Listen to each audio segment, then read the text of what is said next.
Freaking Benji. Now that is sad. I wonder if that's the owner. No, those are big dogs. I'm gonna go check on it, because it looks literally just like Benji.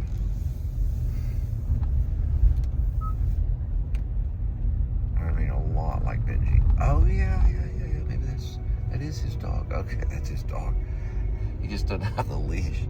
Yeah, it's his dog. That is so funny, dude. It's two big dogs and a little dog. Or is it? Well, he's trying to be their dog. It looks like Benji. It was his dog, though, because I think it is. I don't know for sure. I know the two dogs are his dog. That one might just be following him. That's what Benji did. Yeah, exactly. That's exactly what that was. That was Benji. I don't know if you're familiar with Benji, the movie. And I don't know if Mark Kazalik saw Benji or if he's talking about a $100 bill. But that was Benji. That was a dog that was beat up, that was following an owner with other dogs, and music is playing that's kind of like Benji, and you just start crying. Benji was probably one of the best film dogs, to be honest. He was the Dustin Hoffman of the dog cinema, was Benji. If you watched Benji, you were watching real dog action. Yeah, Benji. Lassie wasn't too bad. That was like John Wayne or something. Yeah, Lassie was very stoic. Benji did real stuff. He'd like eat bacon and stuff. Yeah, like the dog on As Good As It Gets is like Benji with Nicholson. It's like a dog like Benji. They eat those little bacon bits and stuff. They're always eating bacon, and they're mutt dogs. No, they're from New York, right there. They're mutt dogs, so nobody knows who they are. You know, it's like, or where they're from, or what crossbreed they exist in. It's been raining like non-stop. I guess I accidentally hit Kiss on SoundCloud. It says it started in 1912. I guess it's a joke, because they were really big in the 70s. This is called You Make Me. They've got a big SoundCloud, so it goes to show how much they actually have recorded. But they sound kind of the same, and it's the beginning of glam rock. But I might as well. I'm just leave it on there. I like one song by Kiss. It's Going Blind. That's the one I like. Other than that, everything else is we're gonna rock and roll all night, party all day kind of thing. They were the beginning of Led Zeppelin and all those guys, you know. I mean, they were way before Led Zeppelin. Well, I think they were. I don't know. I'll have to look them up. Sorry, I said the wrong thing. Not Led Zeppelin. I'll look up Led Zeppelin, though. But Kiss was before Def Leppard. I was thinking of Def Leppard. In my mind, I meant to say Def Leppard. At the last almost sell that I just got, I had to do it in French. I used this thing. And I was like, we were speaking French. Or she was speaking French. From the con. A bunch of geese just flew over. This is like almost... It's almost apartments, but it's actually houses, but it's a very tight community.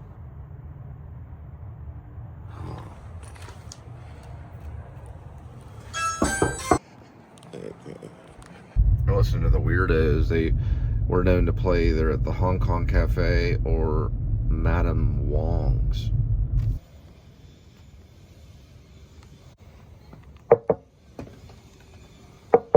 So this is a WW Tyos, and the doorbell's missing.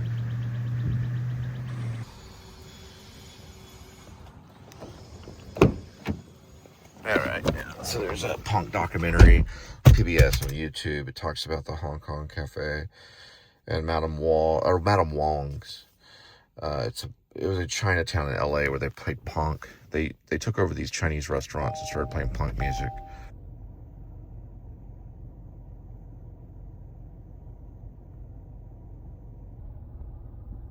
What they do is they live here and they go to this like pond back there. You can't really see it right there. They fish. It's like a fishing community kind of almost, but it's not really much bigger than a pond. You know, it's a couple ponds. It looks like maybe like a river or something like that. So the place is called Hometown. So it's almost like apartments, but they're houses. They've got a little yard, and like it's very English kind of thing. And then there's like this lady that guards it. She's like either she has a headache or she's fixing her hair, and kind of shows, you know, her body a little bit. She's got a dog. I always go to that profile, but I'm gonna U-turn, kind of get the front part of it. Yeah, it's kind of, I don't know, it's that kind of thing.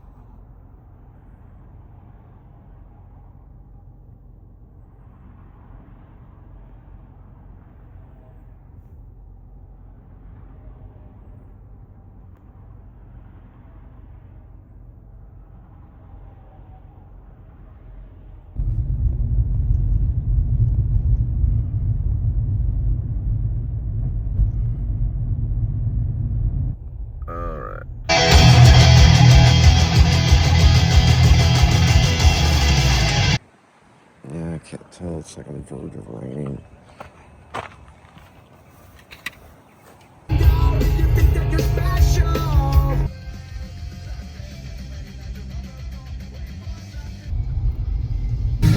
It's interesting about a band, you can have bands out there that don't have any hits, no singles, nothing, right? They can find venues and they can try to survive, and there's a few that do, very few. But if you have a band that has a bunch of trash, but they have one hit, then they can survive and do well, very well, the whole life. They have one hit. But there are a few that don't have that, and they somehow survive. And they get stuff on SoundCloud, they get it on Spotify, and sometimes they don't even play live. But the ones that go out there and play live, like Drive-By Truckers or something, they usually have that one hit, you know, a couple of good hits, the new OK, and you know, things like that. And then they you know, they just got a bunch of trash, basically, kind of. This is a band called Poison Ruin. The song was called Execute. You know, like there's a lot of punk bands out there that don't have a hit.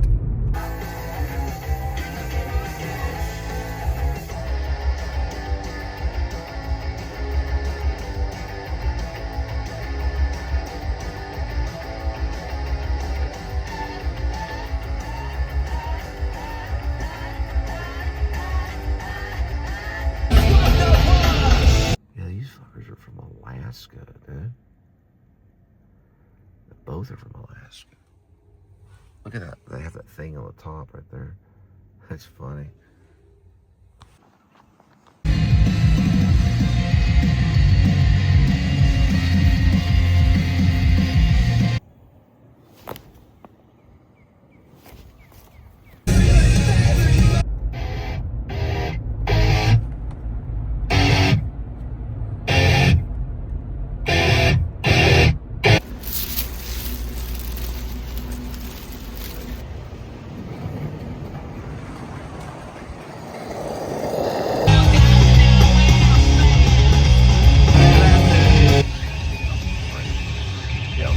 Why am I getting this tractor? It's like, I don't know, it might as well get some footage. I have to talk out loud. Just like, I don't even know why I got that shot. I understand some of these, like you know, like a shot like this, which is all Andy Warhol or something, but like that, I mean, come on.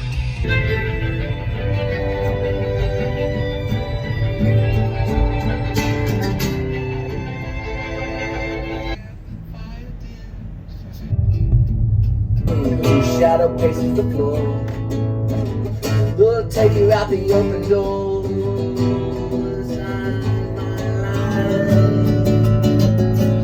It's just a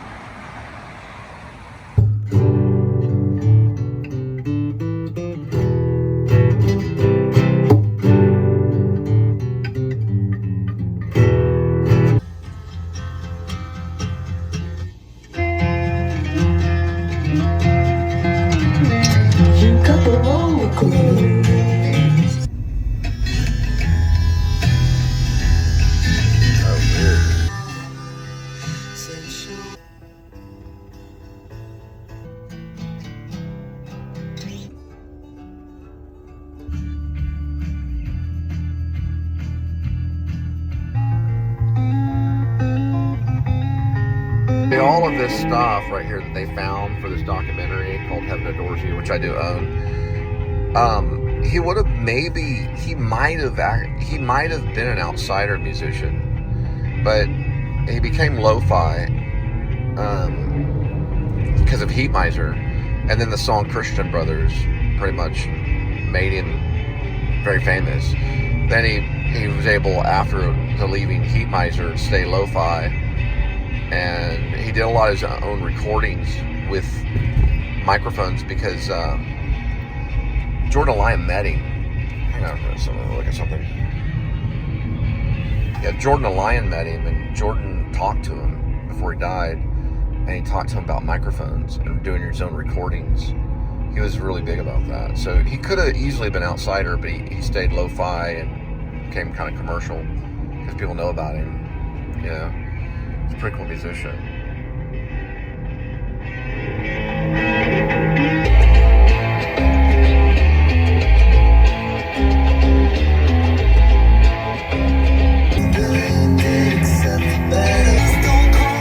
He could be talking about Courtney Love. He's talking about Don't Call Me Billy. He might be saying Billy Corgan. It's a possibility that he might want people to think that. Whether he was connected with the trio, Kurt Cobain and Billy Corgan and Courtney Love, that was a trio, meaning it was a love trio. I'm not for sure. He might have been commenting on that. But he says, Don't Call Me Billy. Yeah. He was, I think. He was definitely talking about just some guy named Billy, but it would have been maybe confused with Billy Corgan and Kurt Cobain, maybe, because it feels like he's kind of joking around. These are like joke songs. Oh wow, look at that one right there. It's an old cop car. That's pretty crazy, dude. That's from the 70s. It's a cop car from the 70s. And they got these things right here. It's a pretty cool car show. It's a car show in Richland, right off of Glenview. I used to live over here. It's pretty cool too. Never knew they even had it. Hands on a Hard Body. There's an old, what do they call it? Step side? Yeah, step side version of model. They call it a step side. There's an old Z-Rock 28. Z28 with a hood open. I'm gonna see if I can do a side view. Just give me a second. I got commercial Elliott Smith. Copyrighted Elliott Smith music. Let's see. It's a pretty big one. They got stuff going on.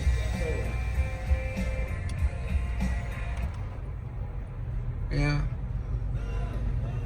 It's all in a church parking lot too. Christian brothers gonna take it.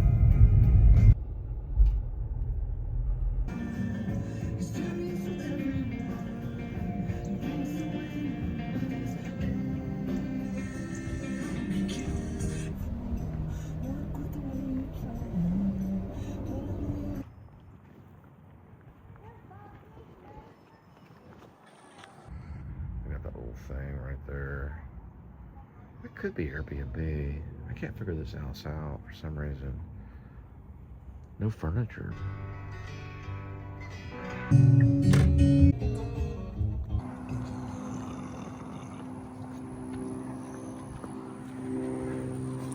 Whoa, just now came through.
rain, and they're right back at it immediately.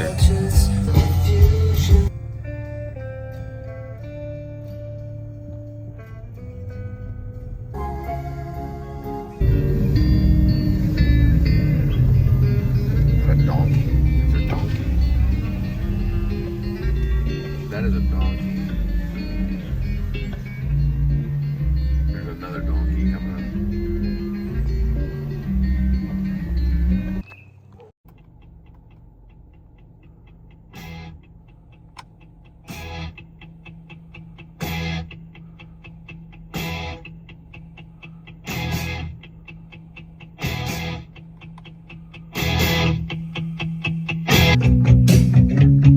Wasting all my time, 'cause when you're standing oh so near, I kinda lose my mind. It's not the perfume that you wear, it's not the ribbons in your hair, and I don't mind you coming here and wasting all my time.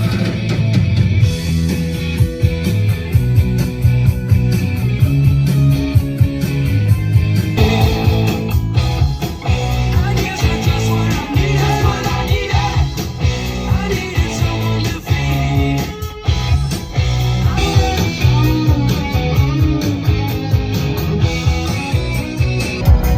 Who's going? So the Starch Club, and I'm just mentioning them, a long time ago, the older crowd, which we called the Starch Club, they would drive home listening to Drive by the Cars. We would drive home and listen to How Soon Is Now by the Smiths.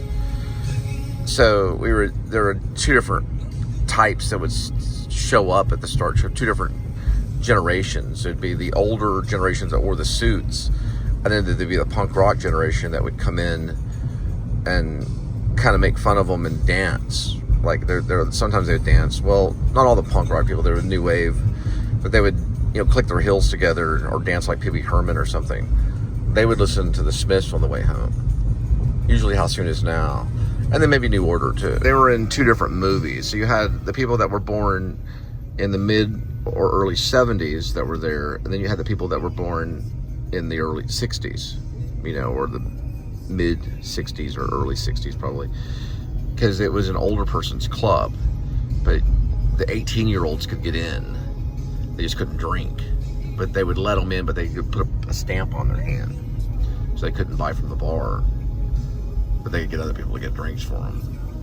It was a little like Brett Briston I haven't seen The Shrouds yet. He wrote The Shrouds recently. It'll be coming out as a movie. He's going to try to direct it. He's the guy that wrote American Psycho and Less Than Zero.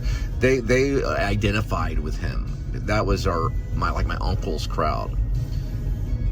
We knew of them, but they were in the distance. The whole Less Than Zero stuff. We identified with that, but we were from a different generation. So they would be listening to this, while another crowd we would be driving listening to the Smiths. We'd be driving listening to this.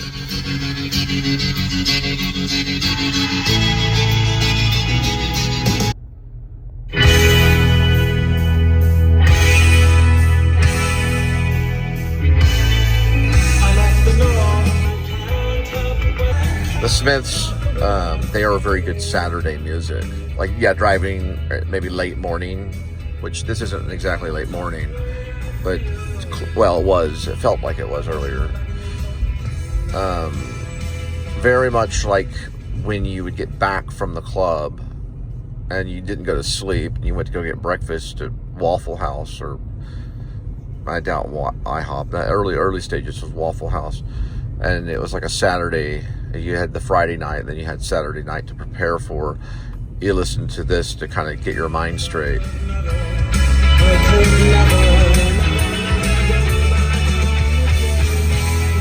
Yeah, so you wouldn't go into Nine Inch Nails' Pretty Hate Machine, which would have been playing. You wouldn't really do that Saturday morning as much. You would save that for the night. So you would have the Smiths for the day.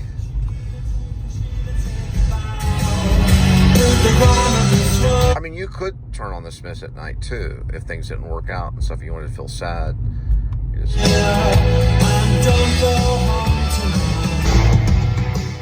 Yeah, the Smiths were for disappointment. This is Louder Bombs. It made my top 11 all-time best album.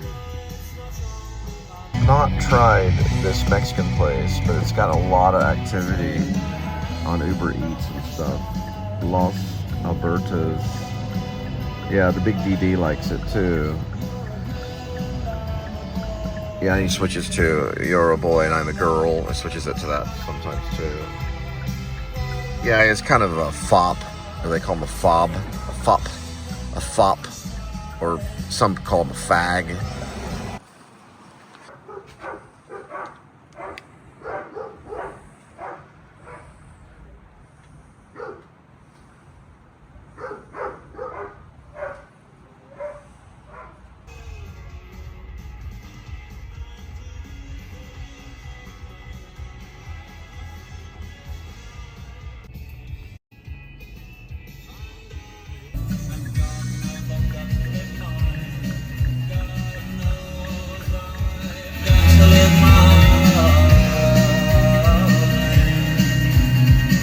Baby, and I'm telling you now.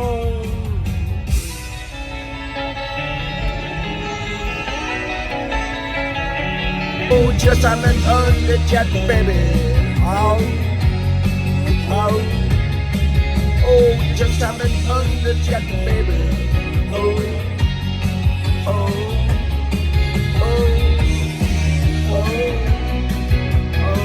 I'm telling you now.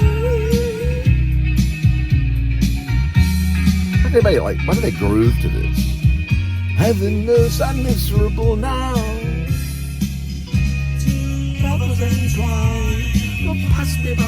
It's like that scene in Planes, Trains, and Automobiles where Steve Martin is on the bus, you know, and they're like, "What are we gonna sing? What are we gonna sing?" And he's like, "Oh, 3 coins and a fountain." And I was like, "What?" And then all of a sudden, you know, John Candy, who's Neil Page, breaks out with the Flintstones. Meet the Flintstones. And everybody knows the lyrics of the Flintstones. I don't, but everybody on the bus does. Come on, everybody. The Flint Rock. They're all singing. But nobody knows Steve Martin's song. It'd be like if I was on a bus and like, "Come on, everybody, one more time. Heaven knows I'm miserable now. But I've asked of you at the end of the day, Caligula would have brushed." You know, Caligula, everybody. Come on, everybody. Go. Why, oh, why do I smile when people would much rather spit in the eye? Sorry. John Candy wasn't Neil Page. Steve Martin was Neil Page. John Candy was Del Griffith, sorry. John Candy played Del Griffith. Sorry about that. Messed that one up. I don't know why I messed that up. Neil Page was played by Steve Martin. I got a weirdo.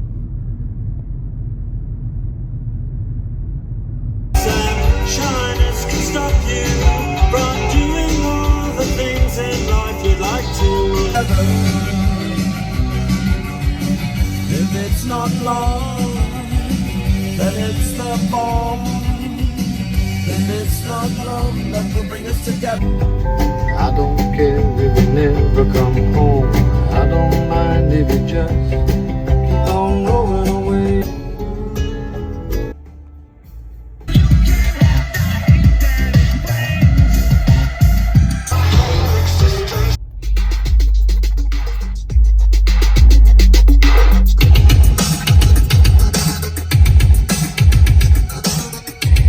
But isn't it funny how everything works out?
Kitty gets the fancy feast.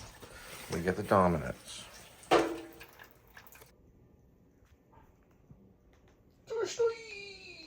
With that, blue. I love again when I was with my brother Saturday night at French. It's like when it has an effect. The really art was fun. Had been plot together a series of fun films. Cause God, this and.